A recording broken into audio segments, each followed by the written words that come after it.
আসসালামু আলাইকুম সবাইকে। সবাই কেমন আছেন? আশা করি সবাই আল্লাহর রহমতে ভালো আছেন। আমিও আলহামদুলিল্লাহ আল্লাহর রহমতে ভালো আছি। আমি প্রতিদিনের মতো আপনাদের মাঝে চলে আসলাম আরও একটি ব্লগ ভিডিও নিয়ে। আজকের ব্লগ ভিডিওটি আপনাদের সাথে শেয়ার করব অনেক কিছু নিয়ে। তো যারা আমার ভিডিওটির পাশে আছেন দেখতে পারবেন, তাই আর আগে আগে বললাম না। আর যারা থাম্বনেল দেখে বুঝেছেন তো বুঝেই গিয়েছেন। তো যারা আমার ভিডিওটি দেখা শুরু করেছেন একটা লাইক দিয়ে শুরু করতে পারেন। আর যাদের ভালো লাগে ভিডিওটা সম্পূর্ণ কন্টিনিউ করতে পারেন। আর আজকের ভিডিওটি আপনাদের সাথে লাউয়ের চোকলা ভাজি দিয়ে শুরু করলাম, কারণ লাউয়ের চোকলা ভাজি আমার কাছে অনেক বেশি ভালো লাগে। লাউ আমি যেমন পছন্দ করি, চোকলা ভাজিটাও ওই রকম পছন্দ করি। তো আমি যে লাউ রান্না করেছিলাম, আমার অনেক অনেক আপুরা বলেছিল লাউয়ের চোকলা যাতে না ফালিয়ে দেই, ভর্তা করি বা ভাজি করি। হ্যাঁ, আমি কখনই ফালাই না। আর যেহেতু গাছের লাউয়ের চোকলা, এটা তো আরও কখনো ফালাবো না। আর লাউয়ের চোকলা ভাজিটা আমার কাছে অনেক বেশি মজা লাগে। তা আমি আগে চোকলাটা থেকে যে পানিটা ওঠে ওটা শুকিয়ে তারপরে লবণ দেই। আর তারপরে আলু দেই, কারণ আলুটা অনেক তাড়াতাড়ি নরম হয়ে যায় এই জন্য। তো এখন আমি ভালো করে এটা ভাজা ভাজা করে ভাজি করব। আর এই ভাজিটা দিয়ে ভাত খেতেও অনেক বেশি মজা হয়। আর রুটি হলে তো কোনো কথাই নেই, রুটি হলেও অনেক বেশি মজা হয়।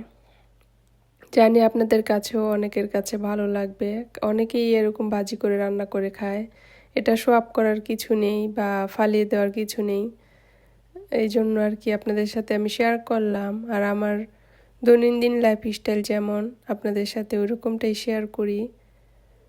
আশা করি আপনাদের কাছে অনেক বেশি ভালো লাগবে। তো আমার আজকের ভিডিওর ভয়েসটা দিতে গিয়ে আমার অনেক বেশি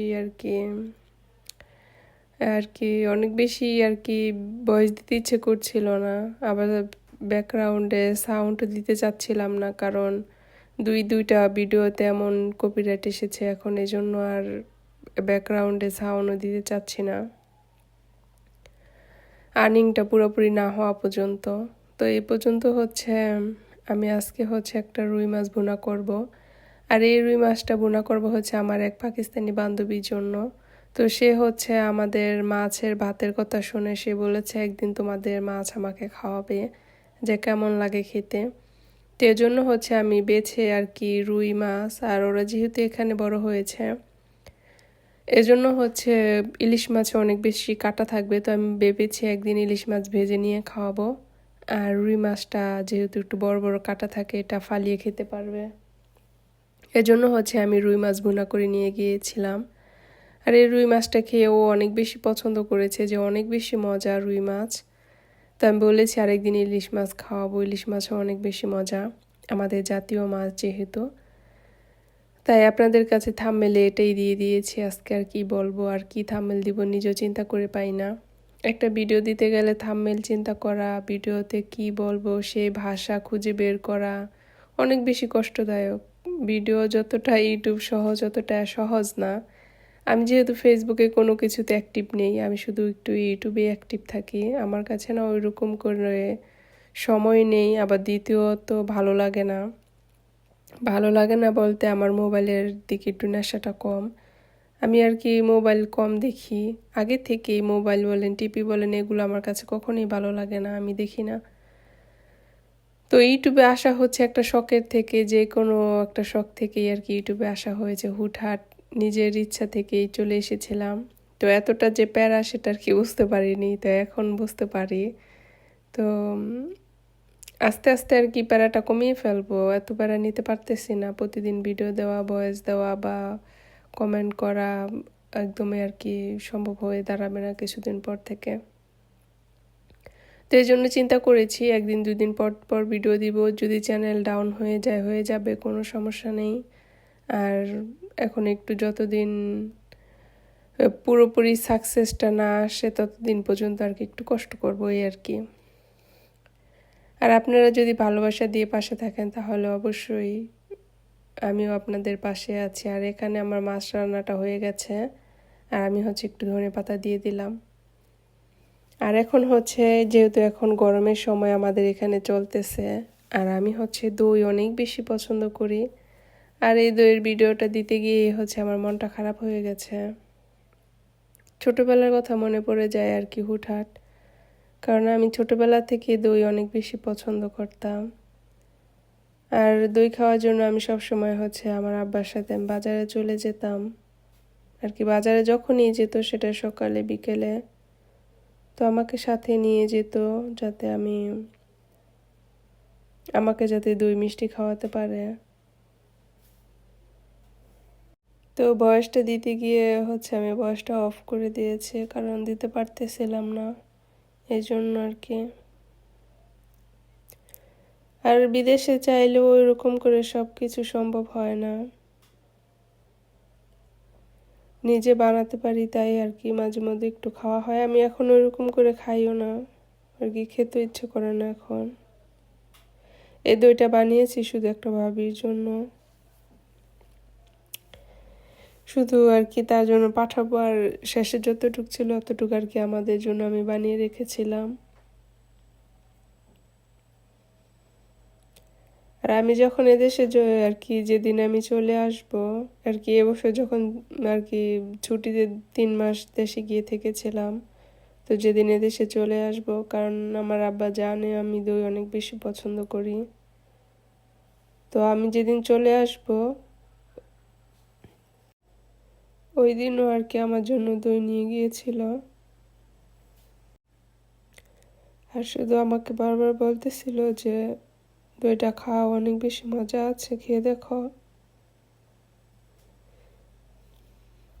তো আমি যতক্ষণ আর কি খাচ্ছিলাম না ততক্ষণই বারবার বলতেছিল যে খেয়ে দেখো, অনেক মজা, এই দুটো অন্যরকম। তো আমি ভিডিও দেওয়ার সময় সবসময় আপনাদের সাথে নর্মালভাবে ভিডিও দেওয়ার চেষ্টা করি, তো সারাদিন যাই করি না কেন, তো দিন শেষে যখন রাত্র হয় তখন সব কিছুই হয়তো বা কম আর বেশি মনে পড়ে, কিন্তু আমি হচ্ছে কোনো কিছুই আর কি, সেটা আমার হাজবেন্ড হোক বা দেশি হোক আর কি, কাউকে আমি নিজেও আর কি ওটা ফিল করতে চাই না বা বুঝতে চাই না, আর আর কি ওটা মনে করতে চাই না। কিন্তু রাত্রে হলে তো ঠিকই সব কিছু আর কি মনে পড়ে। তো খুব কিছুদিন যাবৎ খুব বেশি আর কি মনে পড়তেছিল, এই জন্য আর কি আপনাদের সাথে বয়সটা আমি খুব ভালো করে দিতে পারতেছি না, কণ্ঠটা কেমন যেন ভারী হয়ে যাচ্ছে। তো এই জন্য এখন হচ্ছে ইউটিউবে কিন্তু আমার এই জন্যই আসা, কারণ সারাক্ষণ বাসায় যেহেতু থাকি, তো মনে হয় যে একটা না একটা কিছু নিয়ে ব্যস্ত থাকলে হয়তো বা লাইফটা অন্যরকম হয়ে যাবে, ভালো লাগবে। আর মানুষের সাথে চলা বলা বলেন, সেটা আরও বেশি একটা কষ্টদায়ক, কারণ মানুষে এক এক সময় এক একটা রূপ নিয়ে দাঁড়ায়, কখনো ভালো কখনো খারাপ। তো এখন মানুষের সাথে চলতেও খুব বেশি ভয় করে, আর ভালো লাগে না। মানুষের রূপ হচ্ছে সবচাইতে বেশি একটা জঘন্যতম জিনিস। তো সব কিছু চিন্তা করেই হচ্ছে ইউটিউবে আসা। তো যাই হোক, আপনাদের সাথে অনেক কিছু বলে ফেলেছি, আর যদি আমার কোনো কিছুতে আপনাদের ভালো লেগে থাকে বা খারাপ লেগে থাকে তাহলে কমেন্টে জানাতে পারেন। আর সবাই আপনারা দোয়া করবেন, শুধু আমার বাবা নয়, পৃথিবী থেকে যারা চলে গেছে সবার জন্যই দোয়া করবেন। আর যাদের বাবা মা আছে চেষ্টা করবেন বাবা মা যতদিন জীবিত আছে কিছু না কিছু তাদের দেওয়ার জন্য বা করার জন্য। যখনই দেখবেন এই পৃথিবী থেকে চলে যাবে তখন আপনার হয়তো বা লাখ লাখ টাকা থাকবে, কিন্তু তখন আপনি দিতে ইচ্ছে করবে, কিন্তু তখন আর দিতে পারবেন না, তখন দিলেও কোনো লাভ হবে না। আর আপনাদের সাথে ইমোশনাল কথা বলতে বলতে হচ্ছে আমার দইটা জমে আর কি বসানো হয়ে যাচ্ছে। তো দইটা এরকম করে আমি গরমের মধ্যে বসাই, আর দইটা সম্পূর্ণই হচ্ছে যখন জমে যাবে তখন আপনাদের সাথে বের করে আর কি দেখাবো। অনেক ভালো জমেছে দইটা।